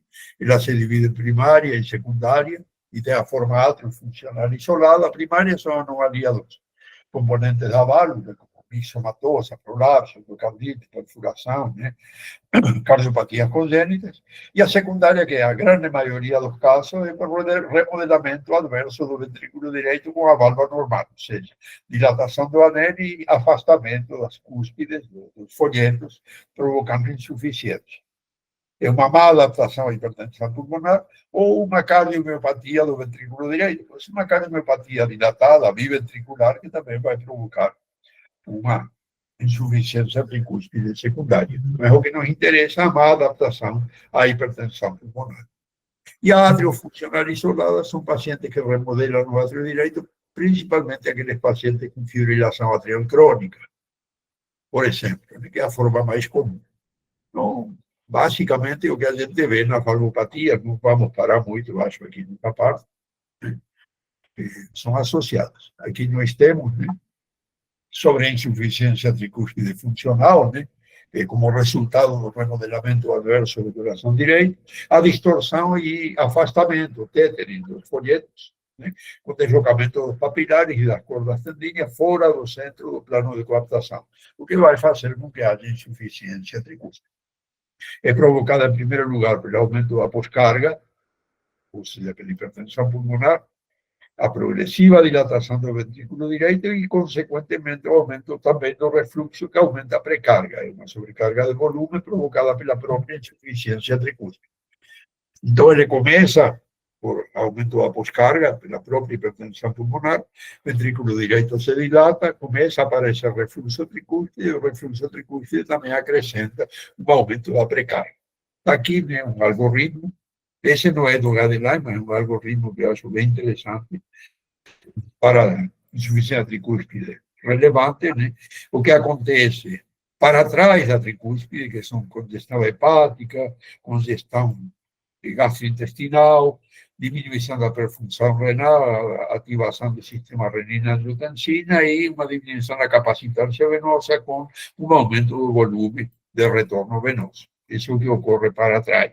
Para frente, diminuição do débito cardíaco, diminuição da reserva cardíaca, diminuição da tolerância ao exercício, aparecimento de fadiga e uma alteração da perfusão dos órgãos e diminuição da pressão arterial.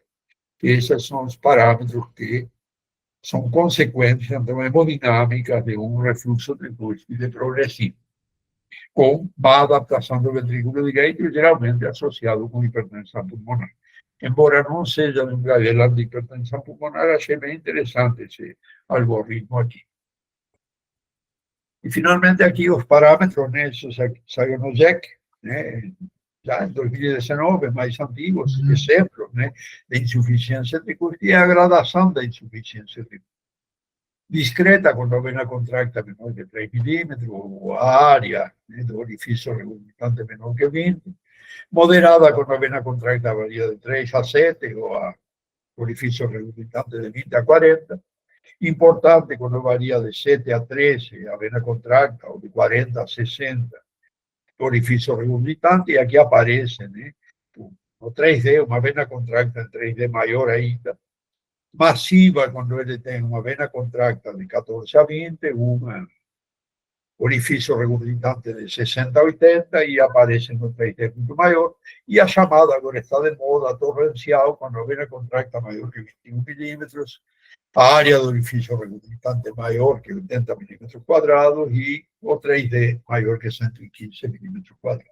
Isso aí é uma classificação, né, que a gente pode usar para poder enquadrar uma insuficiência tricúspide dentro de um grupo. Deixa eu ver se tem um exemplo aqui. Aqui tem um exemplo, né, de insuficiência tricúspide funcional. Vai acrescentar sobrecarga volumétrica, já estabelecida sobrecarga pressórica devido à hipertensão pulmonar, e vai formar um círculo vicioso que dilata progressivamente o ventrículo direito e o átrio direito, e vai provocar refluxo denominado torrencial no final, que é esse aqui, por perda de coaptação do folheto da válvula tricúspide. Então, se vê que são insuficiências tricúspides importantes que progressivamente vão aumentar até que terminam nessas chamadas formas torrenciais. Essa seria a evolução natural, né? No caso, né, associado a uma hipertensão pulmonar, por exemplo. Algum comentário?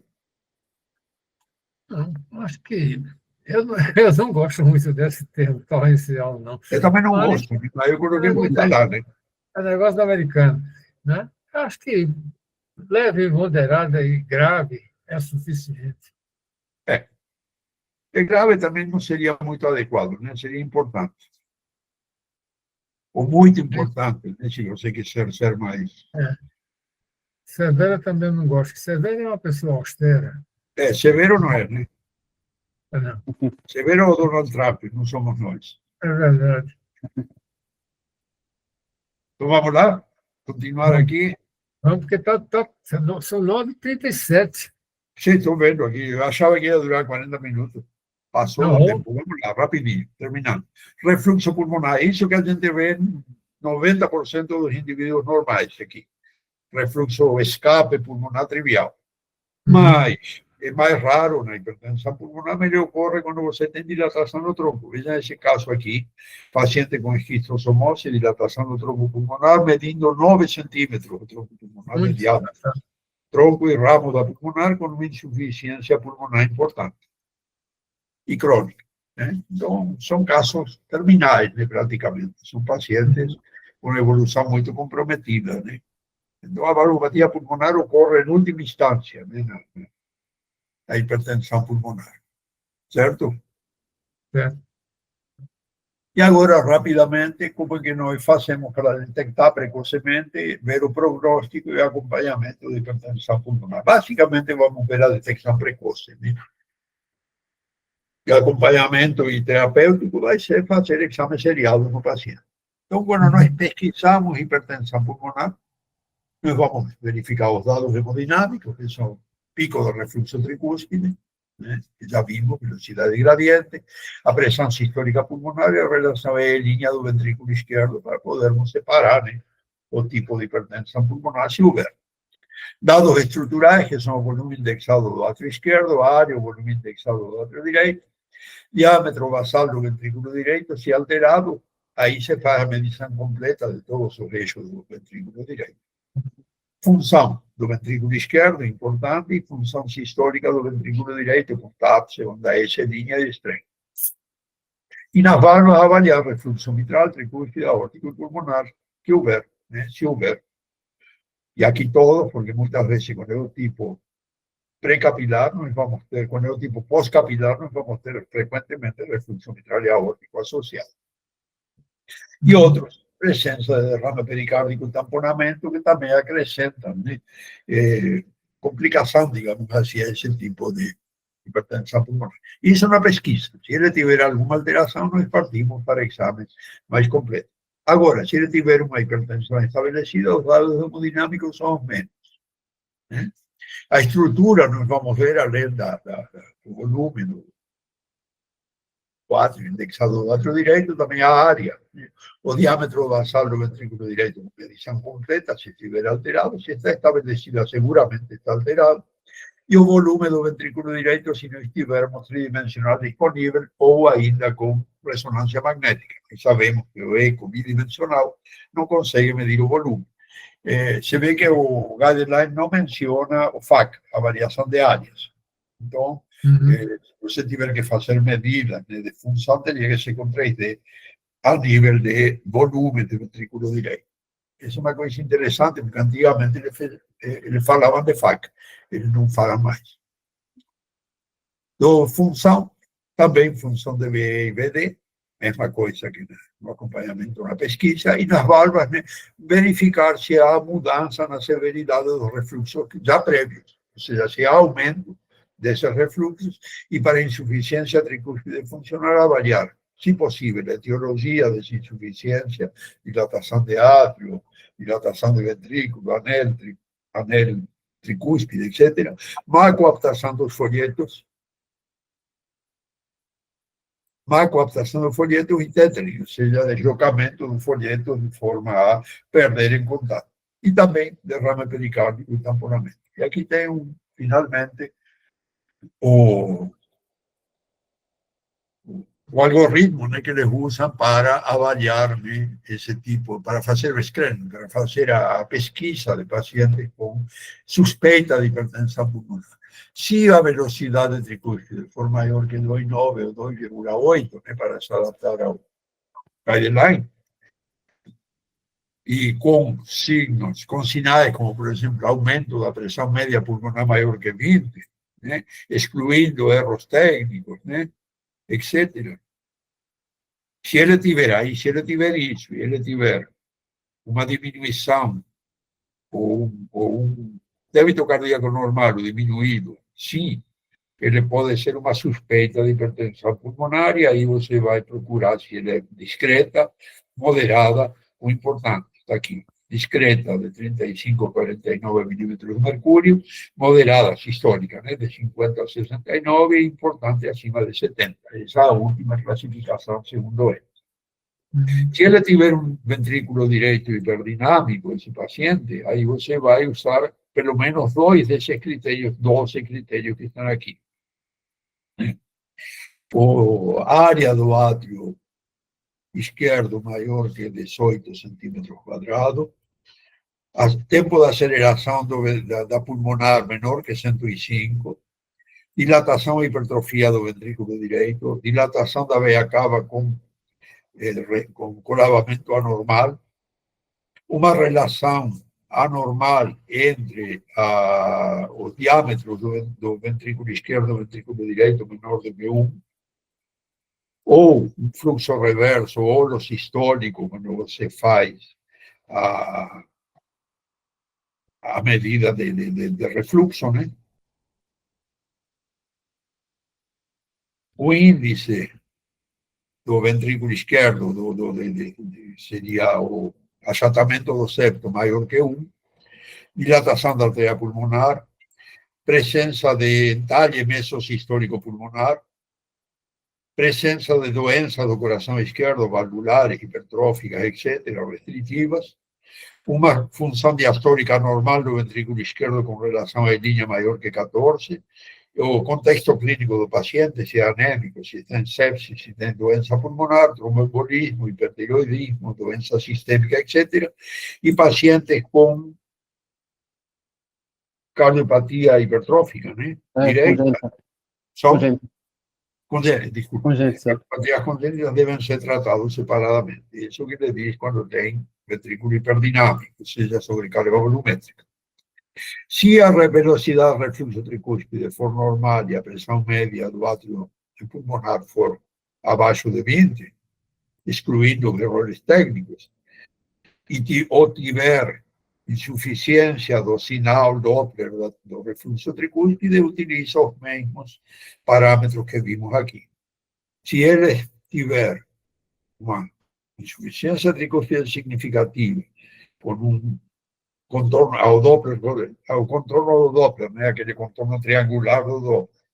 Se o fluxo for laminar, com má coaptação dos folhetos, e triangular, o sinal Doppler triangular, com pico sistólico precoce, sugestindo rápida equilíbrio entre as pressões entre ventrículo e átrio, sim, aí você faz exercício, teste de estresse ou método invasivo para continuar a pesquisa. Se ele não tiver isso aqui, e aqui também não, ele tem pressão pulmonar normal. Esse seria o screening, meio complicado, né? Mas esse seria o screening para você avaliar esses pacientes com suspeita de hipertensão pulmonar. Você tem que fazer um monte de coisa para você dizer que o cara não tem hipertensão pulmonar. Então, pessoal, acho que está por aí. Eu vou encerrar aqui e agora vou minimizar o meu aqui e vamos dar as... Onde eu estou aqui? Deixar aqui. Ok. Cancelar. Estou aqui ou não estou? Aqui, ó. Pronto. Consegui voltar. Então, pessoal, é isso, né? Você vê que não é tão difícil, né? Porque é uma avaliação que todo mundo faz. Porém, é meio complicado, né? Na hora que você vai avaliar um paciente, para você chegar, né, a um diagnóstico mais preciso de hipertensão pulmonar.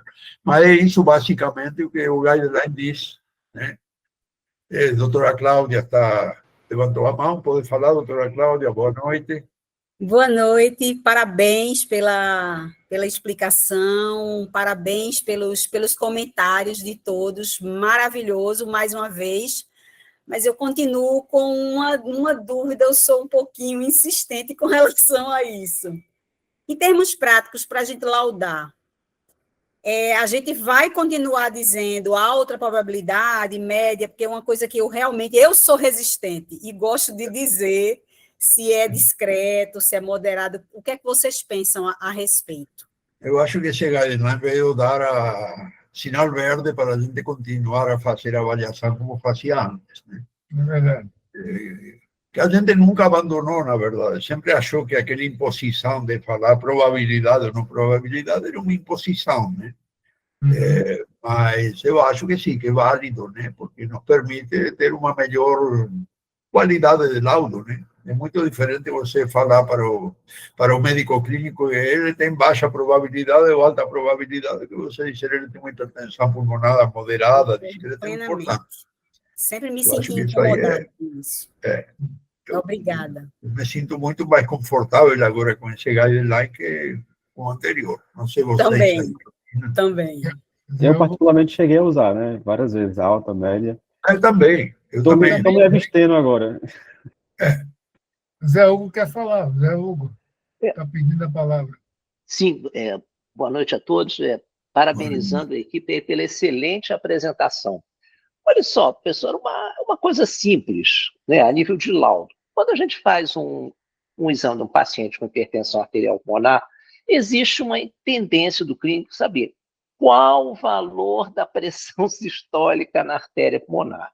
A minha dúvida seria basicamente naquele paciente que tem disfunção severa do VD, dilatação de anel tricúspide. Muitas vezes eu tenho feito o seguinte, eu vou pela pressão média na artéria pulmonar, vou pela pressão diastólica na artéria pulmonar, mas eu sinto que o clínico não fica satisfeito. E uma estratégia que eu tenho feito, eu não sei, vendo até alguns relatos na literatura, livro do Morcef, etc., eles salientam a infusão de soro fisiológico para aumentar o ganho da regurgitação tricúspide.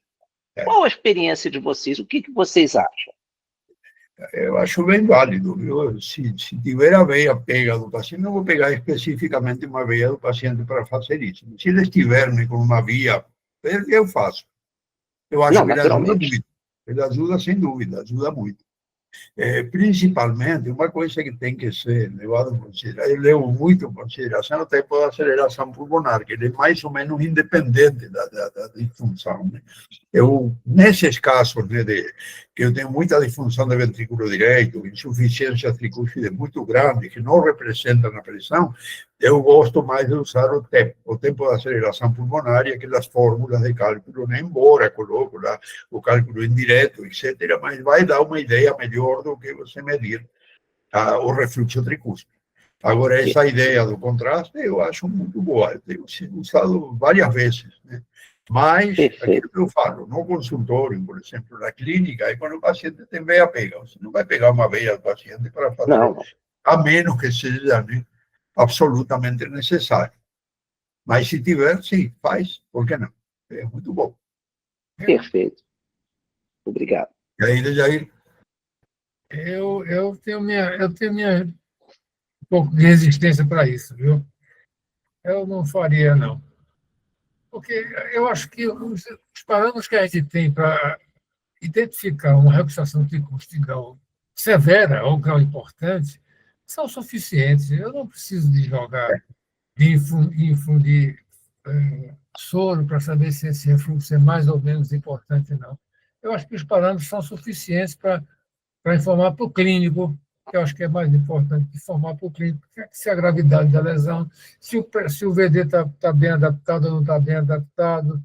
Enfim, eu acho que tem elementos mais do que suficientes para passar para o clínico. Um parâmetro que ajuda muito aí é o strain, viu, doutor? É um strain também. O cálculo do acoplamento, né? Eu prefiro o strain do que o TAPSE, né? Uhum. A minha experiência, ele funciona melhor. O acoplamento é importante, porque quando se esgota aquele fenômeno de Frank-Starling, o ventrículo se dilatou muito, ele não responde mais a Frank-Starling nenhum. Mas a célula, o miócito, continua recebendo cálcio. Uhum. Que é o que mantém a pouca contratilidade que esse ventrículo mantém às custas de um aporte maior de cálcio. Esse é um fenômeno, né, que é conhecido como mecanismo de Anrep, que foi postulado mais ou menos na mesma, antes até do que o mecanismo de Frank-Starling, que diz que o Frank-Starling é um mecanismo transitório de compensação, mas não é um mecanismo definitivo, ele demora aí 15, 20 minutos e vai dando lugar gradativamente a esse mecanismo de aumento do aporte de cálcio para dentro do miócito para manter no possível a contratilidade mesmo nas condições mais adversas. Então, esse tipo de mecanismo é melhor estudado pelo acoplamento ventrículo arterial. Seria mais importante até do que a própria pressão, né, pulmonar, porque vai te dar uma ideia da contratilidade VD, que afinal é o que interessa, né? Se a pressão está alta, não está muito alta, se o ventrículo estiver detonado, aí a coisa é complicada. Porque seguramente um paciente que está com uma pressão pulmonar relativamente baixa pelo refluxo tricúspide, com um ventrículo muito ruim, já teve uma hipertensão pulmonar muito elevada, que levou a esse quadro aí, aquela fase final, né? Da mala do ventrículo direito. É a evolução natural, né? A evolução natural da HP, né? É essa mesmo. Infelizmente, isso a gente vê muito. Temos uma experiência bastante boa nessa parte aí, bastante grande, né? Com os pacientes lá do nosso grupo de pacientes de hipertensão pulmonar do PROCAP, que são pacientes crônicos e que a gente tem a oportunidade de avaliar durante muitos anos, né? Já faz 13, 14 anos que a gente vem avaliando esses pacientes e eles têm um segmento clínico muito rigoroso. Então, isso é interessante porque te permite fazer um trabalho com um pouquinho mais de consistência, né? Então, agora é um quadro bastante ruim, né? A hipertensão pulmonar não é muito fácil, não. O prognóstico de hipertensão pulmonar é ruim em si, né? Principalmente nas formas pré-capilares, esse tipo. A forma pré-capilar, né? Pré-capilar. As pós-capilares dependem mais do tratamento das câmaras esquerdas. As pré-capilares são mais complicadas.